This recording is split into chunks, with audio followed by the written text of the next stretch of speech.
President Kerwin, Dean Ruttenbeck, members of the faculty, family, friends, and above all, members of the class of 2013. The former governor of New York, Mario Cuomo, once said that commencement speakers should think of themselves as the body at an old-fashioned Irish wake. They need you in order to have the party, but no one expects you to say very much. That's advice I plan to take very seriously today. The fact is, I face a second obstacle as well. I have absolutely no idea why Dean Ruttenbeck chose me to give this speech today. I mean it, no idea. I'm not being modest here. Just think of the people who've stood on this stage: Franklin Roosevelt, John F. Kennedy, Shimon Peres, Nobel laureates and preeminent scholars, and now me, a TV producer. Studies show you can actually gain weight just by sitting on a couch and watching my work. I know I wasn't chosen because of my academic record at AU. I was miles from the top of my class, or because of my heart-rending, rags-to-riches story. My dad was a Hollywood executive himself. Professionally speaking, you might say I was born on third base. I'm tempted to turn things over to Dean Ruttenbeck so he can explain what exactly he was thinking when he invited me here today. But in all honesty, I'm very proud of my career. I've worked at DreamWorks for nearly 2 decades. I have the daily privilege of reporting directly to one of my great heroes, Steven Spielberg. I produced close to 1,000 hours of television, which depressingly can probably fit on a flash drive about the size of your thumb. Yes, I was raised in the bosom of Hollywood, and yes, as I lounged around Anderson Hall 25 years ago, or drank a few too many beers at the tavern, I probably did feel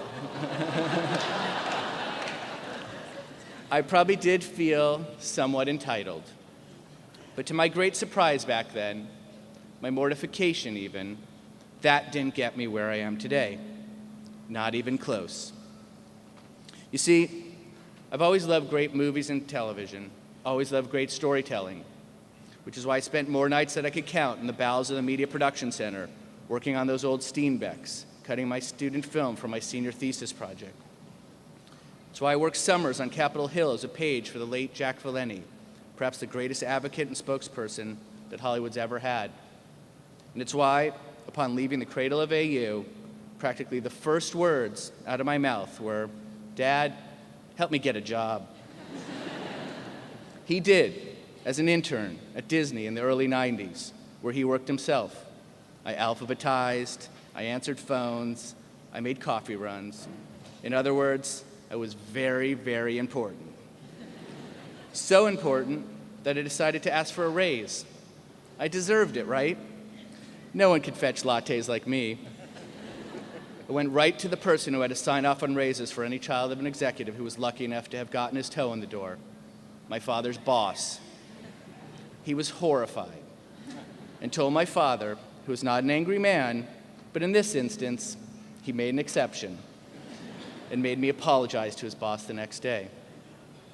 And let me tell you, there's a special category of humiliation that includes letting down your parents, yourself, and the head of a major movie studio all in one fell swoop. It's hard to say exactly what I was thinking. Probably the same thing I was thinking when I slept through too many morning classes here at AU, which is to say, very little.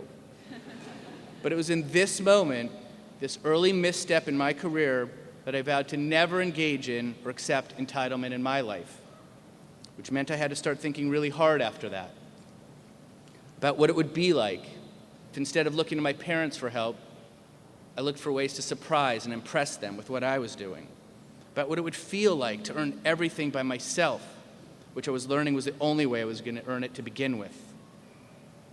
I admired the hell out of my dad, still do, but he worked in television, so I started in film. He worked on the business side, so I pursued the creative side. He was an executive, so I wanted to be a producer.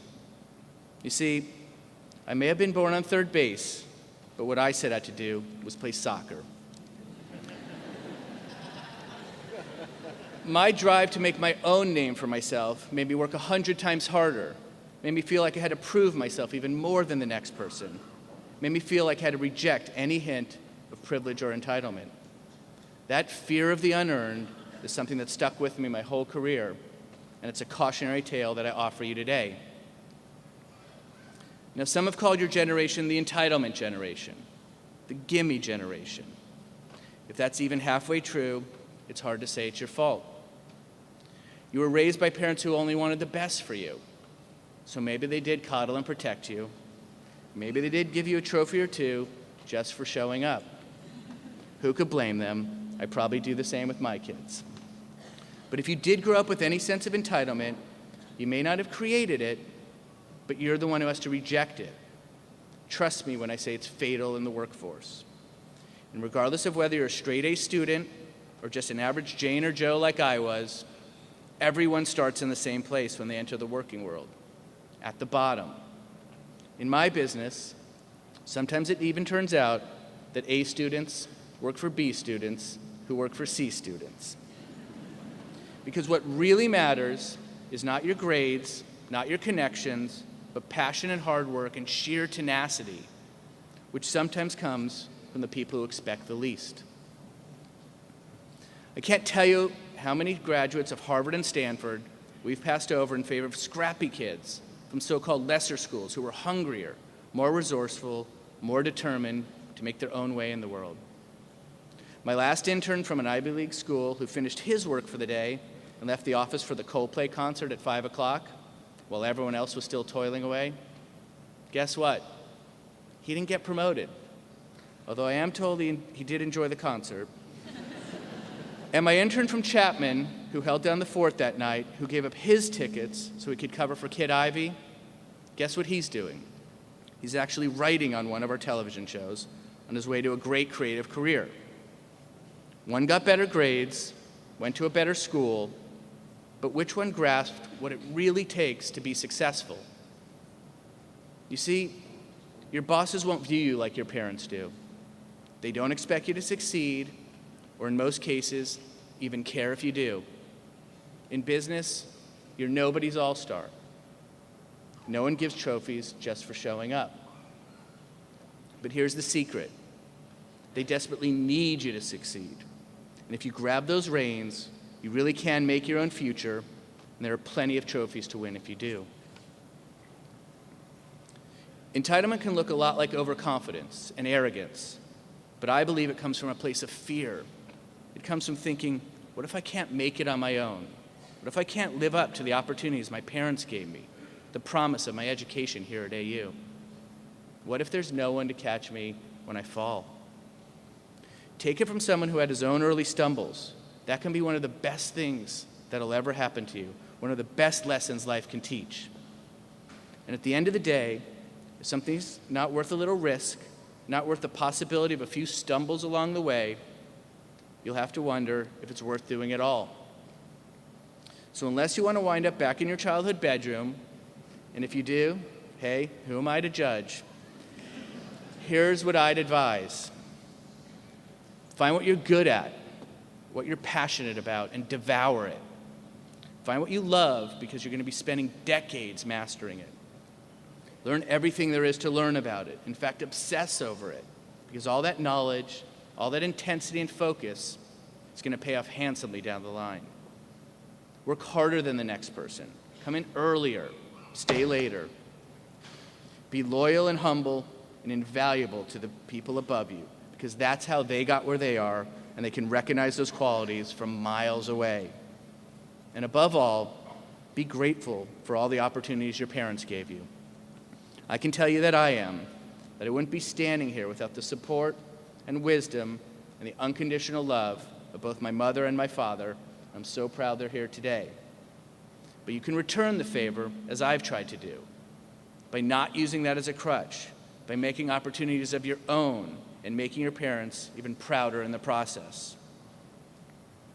I wish I could tell you why Dean Ruttenbeck asked me to be the body at this particular wake. You'll have to take that up with him. But maybe he figured if an average student who was ready to rest on his family's laurels could set himself straight and actually make something of himself, and the future's going to be even brighter for all of you. Thank you all, good luck, and congratulations to American's class of 2013.